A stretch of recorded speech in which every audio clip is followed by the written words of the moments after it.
नमस्कार बच्चों, एक बार और आप सभी का बहुत बहुत स्वागत है आपके अपने YouTube चैनल गुरुकुल बोर्ड पे। प्यारे बच्चों, इससे पहले वाला जो वीडियो था वो पार्ट 1 था और उसमें हमने भूगोल के परिचय के बारे में जाना था कि भूगोल किसे कहते हैं, भूगोल का अर्थ क्या होता है, भूगोल का जनक कौन था। इन्हीं चीज़ों के बारे में हमने इससे पिछले वाले वीडियो में जाना था। प्यारे बच्चों, आज जो हम वीडियो लेके आए हैं उसमें हम जानेंगे कि संसाधन किसे कहते हैं, संसाधन का मतलब क्या होता है, संसाधन कितने प्रकार के होते हैं। तो इन्हीं चीज़ों के बारे में आज हम सभी पढ़ने वाले हैं। प्यारे बच्चों, आज हम एक नई शुरुआत करने जा रहे हैं, वो भी संसाधन से सीधा और सीधा। तो अभी तक प्यारे बच्चों आप सभी अगर YouTube चैनल को सब्सक्राइब नहीं किए हैं तो जल्द से जल्द सब्सक्राइब कर लीजिए और वीडियो पसंद आए तो वीडियो को लाइक कीजिएगा। चलिए प्यारे बच्चों, आज का वीडियो को हम शुरू करते हैं। प्यारे बच्चों, हमने पिछले क्लास में पढ़ा था कि भूगोल किसे कहते हैं। पृथ्वी के बारे में तार्किक रूप से अध्ययन करना ही क्या कहलाता है, भूगोल कहलाता है। भूगोल का जनक कौन था, तो भूगोल का जनक इरेटोस्थनीज था। भूगोल का जो जनक था वह कितने से कितने के बीच में उन्होंने भूगोल का अध्ययन किया। तो हमने पढ़ा था और हमने आपको पढ़ाया भी था कि 276 ईस्वी से 194 ईसा पूर्व की अवधि में के समय में उन्होंने भूगोल का क्या किया, अध्ययन किया। तो प्यारे बच्चों, आज हम सभी पढ़ने वाले हैं, आपके चैप्टर का नाम है भारत संसाधन एवं उपयोग। तो प्यारे बच्चों, आज हम आज हम शुरुआत करेंगे संसाधन से। किससे? संसाधन से। सीधा और सीधा संसाधन से शुरुआत करेंगे। प्यारे बच्चों, आप सभी को पता होगा कि संसाधन का संधि विच्छेद होता है सम जोड़ साधन। सम जोड़ साधन यहाँ पे आपको लिख के बता देते हैं। सम जोड़ साधन, सम जोड़ साधन सीधा सीधा क्या बन जाता है सम जोड़ साधन से? संसाधन। संसाधन तो ये होता है संसाधन का संधि विच्छेद। इसलिए हम आपको इसलिए ये चीज़ बता दिए कि ये थोड़ा सा बेसिक जानकारी है, इसलिए आपको हम बता दिए, हालांकि ये इसमें पढ़ना नहीं है।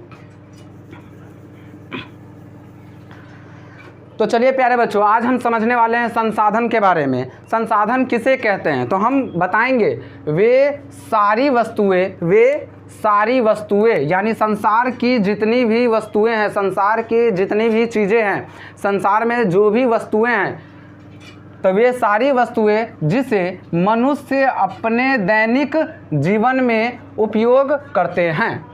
इस क्या मतलब हुआ इसका? वे सारी वस्तुएं, हमारे संसार में जितने भी वस्तुएं हैं उसका हम लोग यानी हम लोग मनुष्य हैं तो हम लोग क्या करते हैं, अपने दैनिक जीवन में उसका यूज करते हैं, उसका हम डेली लाइफ में उसका यूज करते हैं, दैनिक जीवन में उपयोग करते हैं। जैसे कि हम बात कर लेते हैं तालाब का, तो तालाब का भी इंसान क्या करता है, उपयोग करता है। और तालाब भी क्या है, एक प्रकार का संसाधन है। तालाब में हम मछली पालन करते हैं। तालाब में मछली पालन के अलावा जो कपड़े उपड़े जो धुलते हैं, नहाते धोआते हैं, ये सब भी बहुत सारी चीज़ें हम तालाब के माध्यम से करते हैं। तो तालाब भी एक प्रकार का संसाधन है। जैसे कि वृक्ष, पेड़ पौधे को ले लीजिए, पेड़ पौधा भी एक प्रकार का क्या है, संसाधन है। उससे भी हम अपने दैनिक जीवन में उसका क्या करते हैं, यूज करते हैं, उसका उपयोग करते हैं। तो वही चीज़ें हैं संसाधन की परिभाषा। वे सारी वस्तुएं जिसे मनुष्य अपने दैनिक जीवन में क्या करते हैं, उपयोग करते हैं, उसे संसाधन कहते हैं।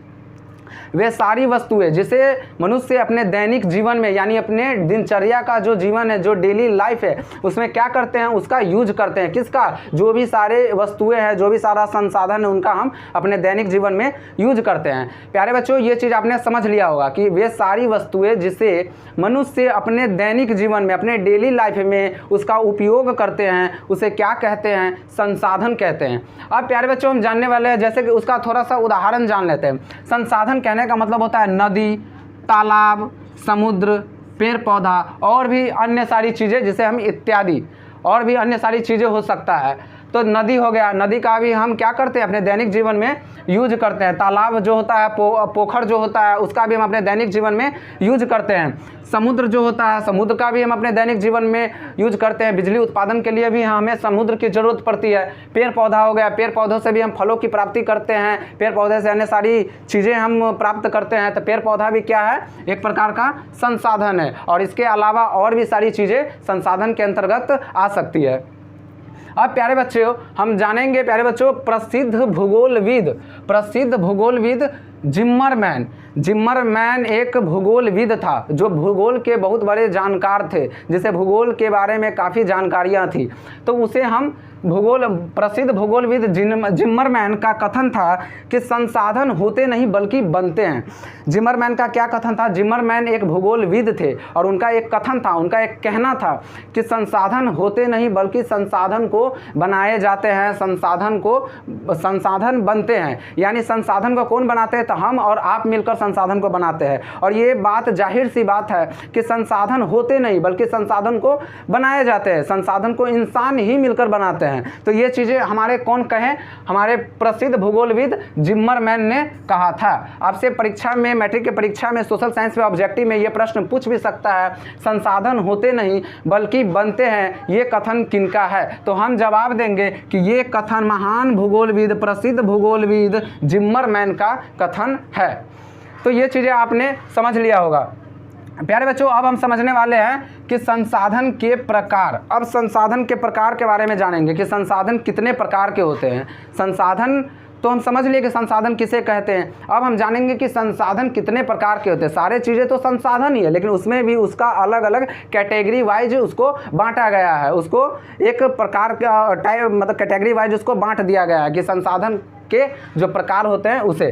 तो संसाधन के प्रकार, संसाधन मुख्यतः दो प्रकार के होते हैं। मेन रूप से संसाधन दो ही प्रकार के होते हैं। पहला प्राकृतिक संसाधन और दूसरा मानव संसाधन, मानवीय संसाधन। प्राकृतिक संसाधन और दूसरा मानवीय संसाधन। हम लोग तो पहले बच्चों को ये भी पढ़ाया जाता है कि संसाधन तीन प्रकार के होते हैं, लेकिन क्लास 10th में प्यारे बच्चों हमें मुख्य रूप से सिर्फ और सिर्फ संसाधन के प्रकार जो पढ़ना है वो दो प्रकार के ही संसाधन पढ़ना है। पहला प्राकृतिक संसाधन और दूसरा मानवीय संसाधन। पहला प्राकृतिक संसाधन और दूसरा मानवीय संसाधन। हमें क्लास 10th में सिर्फ और सिर्फ दो प्रकार के संसाधन के बारे में पढ़ना है, सिर्फ और सिर्फ दो प्रकार के। पहला प्राकृतिक संसाधन और दूसरा मानवीय संसाधन।